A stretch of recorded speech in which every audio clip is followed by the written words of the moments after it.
गिनती शुरू हो चुकी है, 8 बज चुके हैं और अब से कुछ ही देर में पोस्टल बैलेट का रुझान आना शुरू हो जाएगा। नजर अपने टेलीविजन स्क्रीन पर रखिएगा क्योंकि आज तक सबसे तेज, सबसे सटीक रुझान आपके सामने लाना शुरू होगा। याद पश्चिम बंगाल की 293 सीटों पर ये मतगणना शुरू होनी है। सीट पर फिलहाल वोटिंग नहीं हो पाई है, रिपोलिंग नहीं हो पाई है, इसीलिए उसको हटा दिया गया है। 293 सीटों पर रुझान आने शुरू हो जाएंगे। इंतजार इस बात का है कि पोस्टल बैलेट्स की गिनती अब शुरू होने वाली है और रुझान आएंगे। देखिए, शुरुआती रुझान में कम से कम एक तस्वीर तो समझ में आ जाती है कि किसको एज मिल रहा है, लेकिन पोस्टल बैलेट्स पर बहुत ज्यादा नहीं जाइएगा क्योंकि पोस्टल बैलेट्स में कई बार सरकारी कर्मचारी सरकार से खुश है, नाखुश है, वो रिफ्लेक्ट करता है।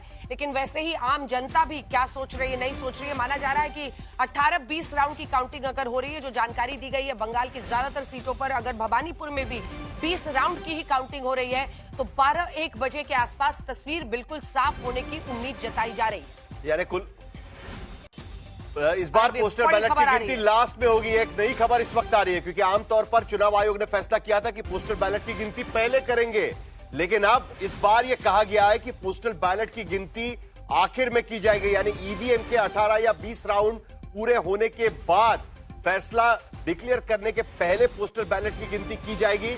या हो सकता है क्योंकि आमतौर पर सैकड़ों में कई जगह पर पोस्टल बैलेट डाले जाते हैं, कुछ जगह पर तो 100 से ऊपर भी पोस्टल बैलेट नहीं आते हैं कुछ कॉन्स्टिट्यूंसीज में।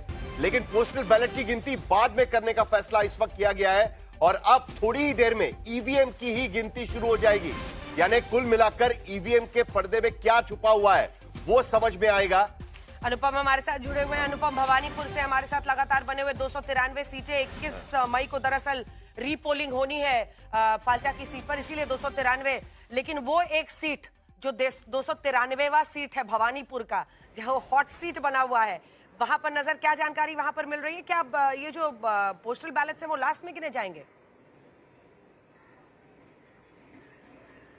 जी, दरअसल ऐसी ही बात अभी सामने आ रही है कि पोस्टल बैलेट्स जो हैं वो आखिर में गिने जाएंगे और ये पहले जो होता था कि पोस्टल बैलेट्स पहले गिने जाते थे, लेकिन इस बार जो फैसला लिया गया है, जो अभी अभी सूचना आ रही है कि पोस्टल बैलेट्स की गिनती लास्ट में होगी, ईवीएम की गिनती 8 बजे से शुरू हो जाएगी। तो थोड़ी देर में हो सकता है कि हमें जो यहाँ पर सीट पे कौन आगे है कौन पीछे है उसके नंबर्स भी आने शुरू हो जाएं। लेकिन ये महामुकाबला, एक बात आपको बताऊं, इस बार प्रधानमंत्री ने 18 रैलियां की, अमित शाह ने 66 रैलियां की, ममता बनर्जी ने 200 रैलियां की और अभिषेक बनर्जी ने 100 रैलियां की। तो आप समझ सकती हैं कि ममता बनर्जी की रैलियों में लेकिन सभाएं भी जुड़ी हुई हैं, सभाएं, रोड शोज, छोटे-छोटे जो वो गई अनुपम, क्योंकि बंगाल में ये भी है, टीएमसी छोटे-छोटी सभाएं बहुत करती है।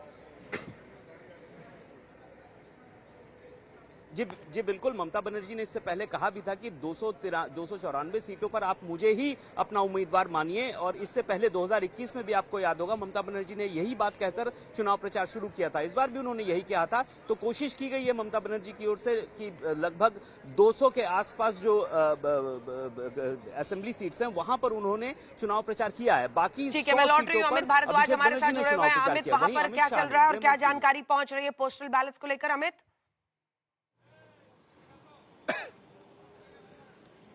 देखिए अंजना, अब पोस्टल बैलेट के बाद ट्रेंड्स भी आने शुरू हो जाएंगे कि बंगाल किस करवट रुख लेगा। लेकिन अहम बात यह है कि कल पोस्टल बैलेट को लेकर एक बड़ी इंटरेस्टिंग बात मेरी तृणमूल के सूत्रों से हुई थी, तो वो भी मान रहे थे कि हो सकता है बीजेपी को बढ़त मिले।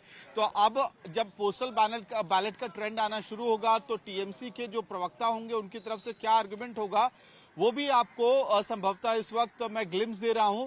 उसका कारण ये है कि नॉर्थ बंगाल हो या फिर जब 24 साउथ परगना में मैं था, तो एक सरकारी कर्मचारियों को के अंदर एक भावना आपको देखने को मिल रही है कि संभवतः वो अमित भारद्वाज, जानकारी आ रही है कि पोस्टल बैलेट की गिनती इस बार बाद में होने वाली है, जो आमतौर पर ईवीएम की काउंटिंग शुरू होने के पहले जो की जाती है। अभी अभी एक खबर यह आ रही है कि पोस्टल बैलेट की गिनती इस बार ईवीएम की काउंटिंग खत्म होने के बाद की जाएगी।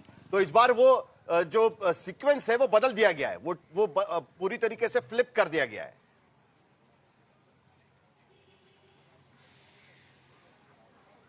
जी साहिल, इस पे थोड़ा और हमें लगता है थोड़ी देर में और क्लैरिटी आ जाएगी। आखिरकार इसके लिए थोड़ा इंतजार करते हैं। मुझे भी ऐसा लग रहा है कि देर शाम तक ये कंफ्यूजन लगातार बना हुआ था कि आखिरकार जी बिल्कुल, इसके लिए थोड़ा सा इंतजार करते हैं। एक बार मुनीश के पास चलते हैं जो बीजेपी दफ्तर से लगातार हमारे साथ बने हुए हैं, क्योंकि मुनीश, जब हम देखें भारतीय जनता पार्टी की तरफ से 20 रैलियां प्रधानमंत्री की हैं, लेकिन जो 43 अलग अलग जिले हैं उनमें लगभग 42 जिलों को कवर करने की कोशिश थी। इस बार गृह मंत्री जिस तरह से वहां पर डटे रहे, 40 उन्होंने अलग अलग जगहों पर इवेंट्स को अटेंड किया, रैलियों को अटेंड किया, 29 जनसभाएं की, 11 उन्होंने रोड शोज किए।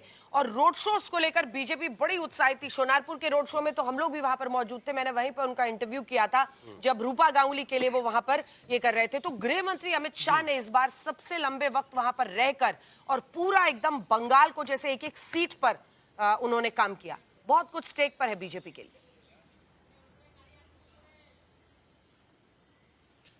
जी बिल्कुल अंजना, और ना सिर्फ पिछले 1-1.5 महीने में बल्कि बीजेपी पिछले 1.5 सालों से लगातार बीजेपी के जो बड़े नेता हैं वो बंगाल में ही थे, और उनका ये कहना है कि पिछले 1.5 सालों से अलग अलग इलाकों में ना सिर्फ जो अर्बन एरिया है बल्कि जो रूरल एरिया है जहां से टीएमसी को अच्छा खासा वोट आता है, उन इलाकों में भी जाकर उन्होंने ना सिर्फ नुक्कड़ सभाएं की बल्कि अलग अलग जो मुद्दे थे, चाहे वो ममता बनर्जी के खिलाफ में गुस्सा था, महिलाओं की सुरक्षा को लेकर बात था, आरजी कर का और संदेश खली का मामला जो था उससे पूरी तरीके से भुनाने की कोशिश पिछले 1.5 साल में बीजेपी ने की। लेकिन जो बात कही आपने अंजना, प्रधानमंत्री नरेंद्र मोदी और गृह मंत्री अमित शाह, पहली बार ऐसा हुआ कि किसी चुनाव के लिए 2 हफ्ते से ज्यादा का वक्त गृह मंत्री ने उसी राज्य में गुजारा, और गृह मंत्री ने पश्चिम बंगाल की धरती पर आकर ऐलान किया था कि मैं यहाँ पर रहूंगा, लॉ एंड ऑर्डर को देखूंगा और यहाँ पे हम चुनाव भी करेंगे और कोई वायलेंस नहीं होगा।